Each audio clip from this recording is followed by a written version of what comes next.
Hello there, welcome back to Strife's Talking Points, Tuesday edition. Did a couple of news stories yesterday, and today I'm going to go over real quick this guy. Of The Verge, YouTube creators are trying to move on from subscribe to Pewdiepie.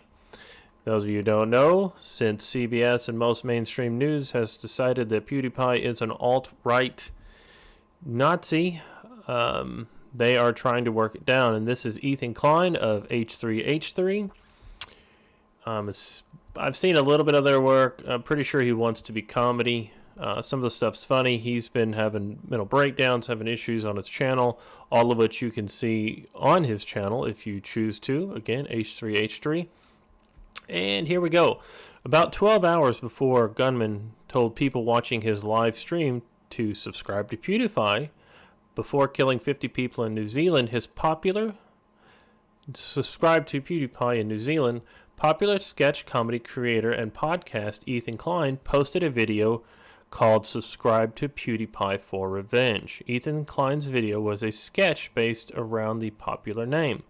But in the wake of the terrorist attack, Klein declared the long-running meme over and deleted his video. Now, if you don't know this, apparently Ethan Klein is in charge of all memes. That is his job. He has decided it, and The Verge is going to go with it. Klein was one of thousands of YouTubers who joined the biggest community phenomenon on the platform of the last 6 months, an ongoing battle between Felix Pewdiepie, Kyleberg, and Bollywood music label T-Series, an independent YouTube personality versus a actual music label, to claim the most subscribed on YouTube.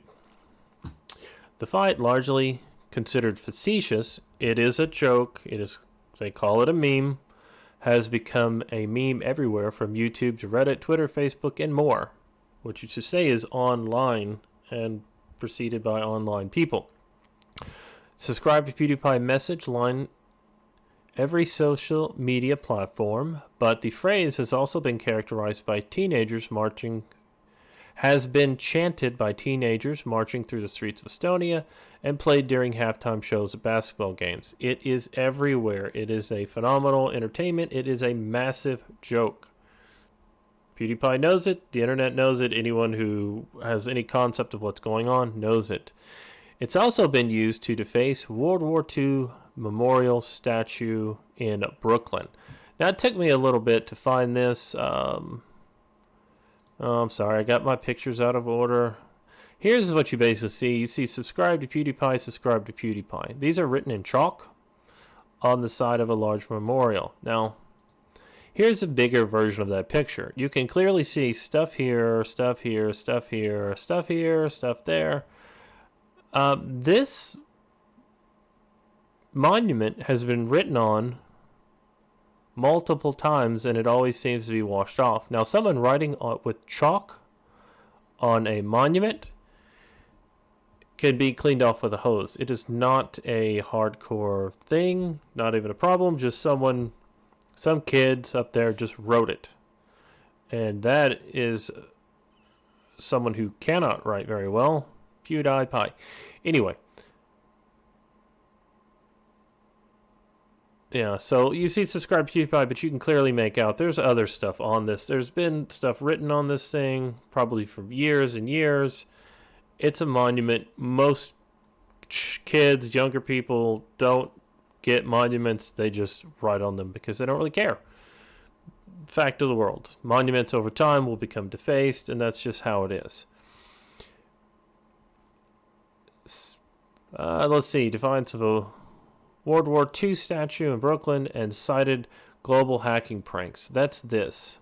Global hacking pranks. PewDiePie is in trouble and needs your help to defeat T-Series. What's going on? PewDiePie is currently most subscribed to channel on YouTube in a state of losing his position as the #1 position by an Indian company called T-Series. It simply uploads videos of Bollywood trailers and songs. So an independent creator is being hit by basically a marketing company. Unsubscribe from T-Series, subscribe to PewDiePie, share awareness to this. A joke. So, global people hacked a couple of printers and released this message. That is, I think it's pretty funny. And they didn't steal anything. They didn't destroy anything. They just put up this infant joke. It's infantile, whatever. It's fine. It affects everyone. Klein said he felt awful about having posted a video about the meme. I think the meme's just not funny anymore. Klein said on a podcast, there's a lot to process. I'm just gutted about it. So this man believes he is responsible for a massacre in another country because he said subscribe to PewDiePie. This is a problem we're running into all across the world. You as an individual are not responsible for other people's actions unless you directly called them to violence. Not a thing. Other figures on YouTube have begun pushing to end the meme as well. Gregory Onisan Jackson, a popular controversial sketch creator himself, should stop participating in the meme. It's not funny, it's not cool, and marks the most horrible mass shootings in history. Again, that's the point. It was this guy's job was to not only kill people, but break down the communication all around the world. So, because he said this, now it's all going up in smoke. They're attaching this again to the Pepe meme, which was a joke for a very long time. People decided it wasn't a joke, and then it became hate speech. Which, again, if you don't know this, in the U.S., there's no such thing as hate speech. Only calls to violence. Like Fury, Killerberg, PewDiePie has disavowed using the meme in hateful or illegal ways, including positioning it beside anti-Semitic imagery or carving it into the World War II memorial. PewDiePie is never asking for any of that.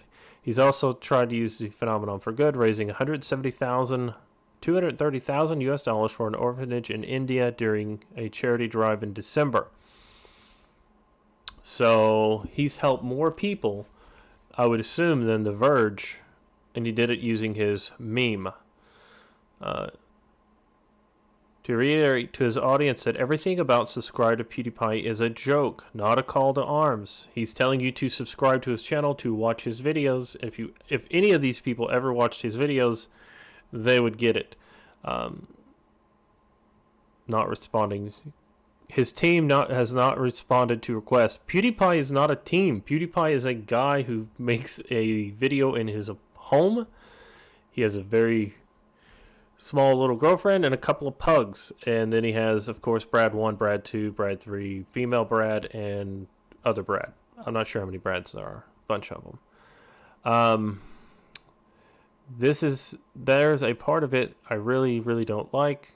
I said in a video from December, and it's a shame because it isn't the vast majority of people, but sometimes you see comments on live streams like blah, blah, blah. I'm not going to say that.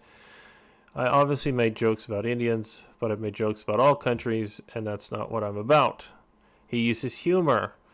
Now, I'm not blaming PewDiePie, but I believe in his responsibility, like it or not, to use his massive platform to help the healing process. Wong tweeted, he has a worldwide audience, and people who listen to his every word, including incredibly young, impressionable kids. These people have never watched a PewDiePie video. He finds funny memes and pictures from the internet, and that's it. He's a gamer as well. He's a terrible gamer, but he plays VR poorly and a few other things. Yeah, so they're basically going on and on and on. And then I started looking up more stuff. Someone hacked the printers. Defacement of that, which led me to this story. Swastika, PewDiePie sprayed on UK school after New Zealand gunman. It's this. This happened at secondary school next door to the uni campus I work at. We can't pretend everything is okay. Sub to PewDiePie, swastika. Alright, so generally this is going to be either little kids getting in, being edgy, or generally is the case, this is done by someone on the left who is trying to create the image they're oppressed or under attack. This is very common.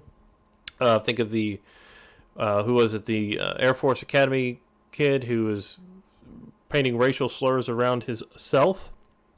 The college kids painting swastikas because they didn't want to get kicked out. They wanted to receive special treatment. They wanted the extra privilege. It's either going to be a little kid who did this or someone of the oppressed group did it themselves. That's almost... You can hardly find cases where that is not what happened. And this is the full story of it. You can find it on oxfordmail.co.uk. Graffiti, which has appeared this week, are said to be on the back of a secondary school by the playing fields. So probably a little kid sprayed it on. Not familiar. I believe secondary school for them is high school for people in the U.S. Thames Valley Police said the graffiti has not been reported to the force. The latest drawings follow a similar case to last year in which Nazi swastikas were sprayed on the Oxford Community Cemetery. The Nazi graffiti was sprayed across the Corey Pavilion on Margaret Road and prompted fear of hate crimes in Oxford. Yeah, so by the time this was reported online, this whole news article came out, and no one had even reported it to the police. I'm going to do a little digging on the rest of these. Typically in the U.S., anytime we see these, it's generally always the oppressed group trying to reach out and pretend like they're.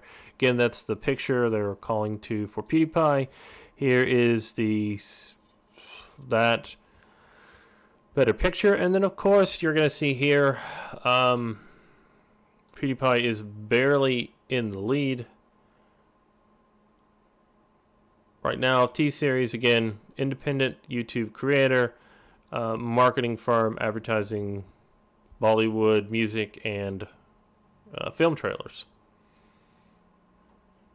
I don't have any issue with people being subscribed to both. I'm not a huge Bollywood fan, but hey, to each their own. I have subscribed to multiple music channels on my own, just none of them are nearly that big. So, again, h3h3 comes out, gasping for some more attention, and this is what he does. That's a pretty good picture. He does look a little unhinged in that.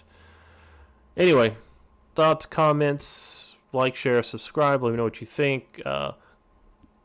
Basically the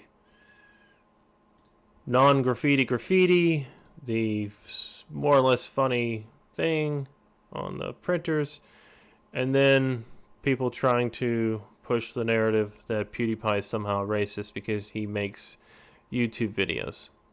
Thank you, and I hope you have a great day.